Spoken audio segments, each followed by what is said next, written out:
Good morning, everyone. Glad to have you with us here on CCN Sunrise. I'm Alexis Walker, filling in for Mary Winters. Glad to be here with you, Derek. Well, glad to have you here. I hope Mary's okay, but doing but great. This is fun to be It's here nice with to you. have, because you do such a great job on Crown City News, and people got to check you out online. So it's great to have you here as well. Well, we have a great show planned for you today. Starting off, we have the morning buzz. A man opened fire on police officers in Paris, and it looks like it may be another terrorist attack. Former political candidate Stephen Mozena will talk it over with us. Yeah, ISIS has claimed responsibility, but the issue is it's going to impact the elections. A lot going here. Right. Yes.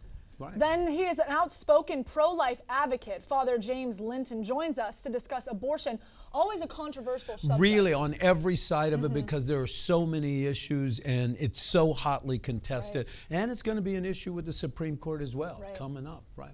Then, will your favorite superheroes make it to the big screen? We're going to find out from CCN Entertainment segment star Jordan Utley.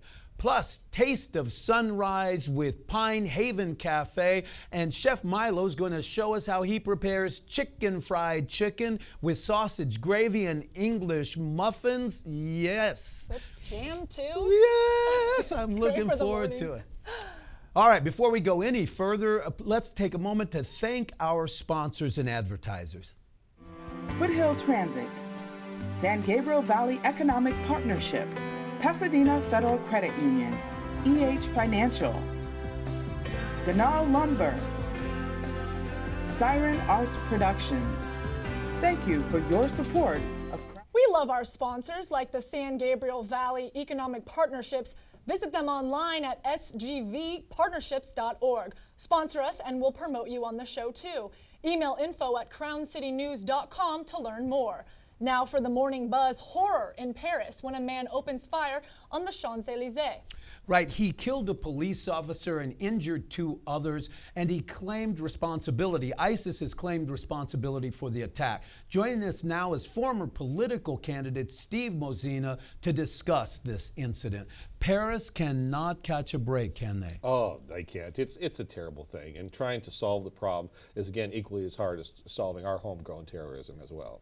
Well, why do you think that's true? Because this was he was a national, was he not? He's a French national, right? So what do you think, does it have to do with the borders? What would that have done with this issue? Well, they said that he was actually on that list of 10,000 people that are on the watch list, and they said that they can really, as the French, they can only watch 1,000 of them, and they said he was actually pulled into to custody about 2 months ago as well.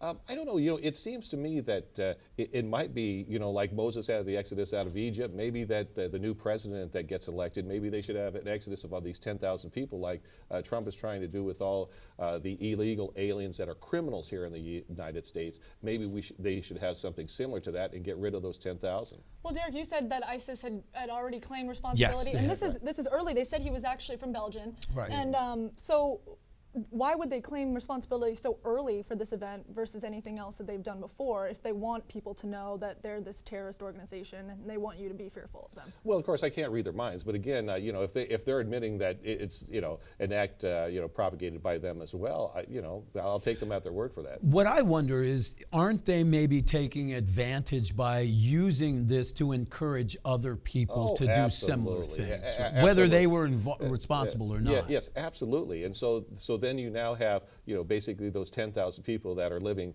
that are on the watch list in France. So they've got to do something about that. And so the thing is, I'm a businessman. I own several businesses, and I'm constantly trying to solve problems and stuff. And so the question is what can we do? As like the France nation, what can they do? What can the newly elected president do? And I honestly think that it might be to see if they can get an exodus of those people out of there, because the thing is that we all want, in some ways, have the same needs. We all want to love, we all want to be loved, and we all want to contribute. And and it's sad to see that somehow that these minds of these young people are getting twisted to be able to hurt other human beings that are just trying to live their lives. Now, their country's presidential election was going on right now. We had campaigning going on. Mm-hmm. Was this a happenstance that this happened, or was it something that maybe ISIS wanted to occur during this? Well, again, I don't know ISIS motives, and I neither nor the shooter's motives, but I think that that it could have been one of the reasons, and or it could be none of them.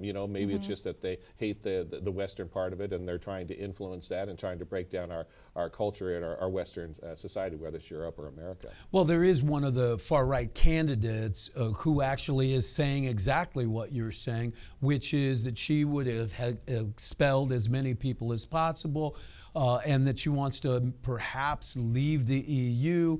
There are centrist candidates who, on the far left, they're also talking about that. And then you have folks, the conservative in the middle, who is not so radical. But my question is this: could it be, as you talk about young people, that it's an issue of significance in terms of what we do? Do you think that maybe what we should do is stop giving so much attention to people when they commit these crimes, because a lowlife becomes famous by doing something heinous? So one of the things, what do you think? Yeah. Well, I think like even in the American media, one of the things that if people commit suicide, they don't highlight it because they don't want that person to get any kind of fame, or adulation and stuff. And so similar that, now that's a question really for people that are in the broadcast media. Can you not show this happening, and so therefore give this person anything? I mean, you could maybe say his or her name and maybe even say it incorrectly, but not show any picture of them, so they get really no adulation or no kind of feeling of heroism. Yes, like feeling like they're a hero of some kind. There's a whole school of thought in psychology that talks about human needs, saying that we all have a need for significance. And one way to be significant is to do something heinous if you cannot get credit for doing something good. Every lowlife is eligible. So I really do think that the media we should be looking at how much attention people should get for doing these maybe our focus should be on the victims rather than... Oh, absolutely. I concur with that totally and stuff. And if we could basically kind of black out those people that commit these acts, I think that'd be terrific. But how realistic, don't know. Well, tell us, how do folks get in touch with you? Well, there's a couple of ways. Well, first, as a political candidate, the one signature issue that I've talked over the years is called postthefinances.com.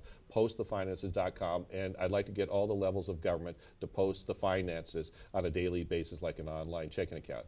Also, as far as my business, one of my businesses is a medical supply business where I help the retail market from seniors to those that need medical needs and stuff. And they can see that at Mozena Medical, M-O-Z-E-N-A medical.com. Thanks so much for being here. Oh, thank you, Derek, and thank you, Alexis. Yes. Coming up, abortion is always a tough issue to discuss because folks feel so strongly about it. Absolutely. Pro-life activist Father James Linton joins us to discuss the issue next.